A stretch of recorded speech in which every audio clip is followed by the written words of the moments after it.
Hello साथीहरु, good morning, नमस्ते। आजको ब्लग चाहिँ तपाईहरुलाई म मेरो बुढीको साथमा के गर्नेछु, यता कामहरु कस्तो हुन्छ हेरिदिनु होला। यो चाहिँ मेरो बुढी हो अनि हजुरहरुलाई मेरो युट्युब च्यानलमा एकदमै स्वागत छ। भन्दा पनि धेरै नै भइसक्यो मैले युट्युब नबनाएको। तपाईहरुलाई म देखाउने छु एउटा स्पेशल लुक्स। मेरो माछा पनि छ, हेर्नु होला, दामी छ। तपाईहरुले हेरिदिनु पर्यो। अनि कस्तो लाग्यो त माछा साथीहरु है, एकदम बवाल माछा छ यो। लाइक गर्नु होला तपाईहरुले है।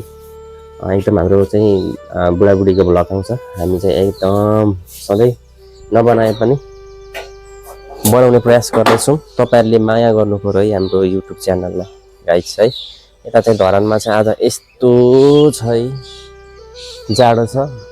यो सिन चाहिँ यस्तो हो। हामी चाहिँ यता बस्छौँ, हाम्रो घरै यो मेरो घर हो, हामी बस्ने गरे यस्तो छ हैन है गाइस। अब यता जाडो भइसक्यो, उनीलाई जाडो भइसक्यो, आगो फुक्छ त्यहाँ। अब आगो फुकेर पुरा ताप्छ कि जहिले। अनि यता चाहिँ चराहरू कराउ। तपाईहरुले हेर्नुभयो भने त भिडियो बनाउन नि मजा आउँछ। हेर्नु पर्यो, लाइक गर्नु पर्यो। कहाँबाट हुनुहुन्छ, कताबाट हुनुहुन्छ, लाइक गरिदिनुहोस् हैन। हामी दुई जनाले एकदम खतरा भ्लग बनाउँछौँ।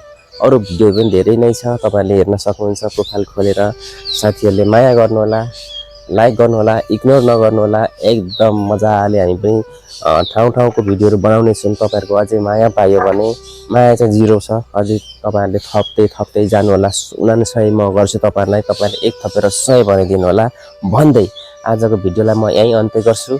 म एकदम सर्ट बनाउँदै गर्छु। तपाईहरुको माया पाए पनि एकदम दामी तपाईहरुको भनाइ अनुसारको भिडियो बनाउने छु। जसले हेर्नु भएको छ एकदम थ्यांक यू भेरी मच भन्दै आजलाई bye bye guys. Lots of love everyone जसले हेर्नु भएको छ।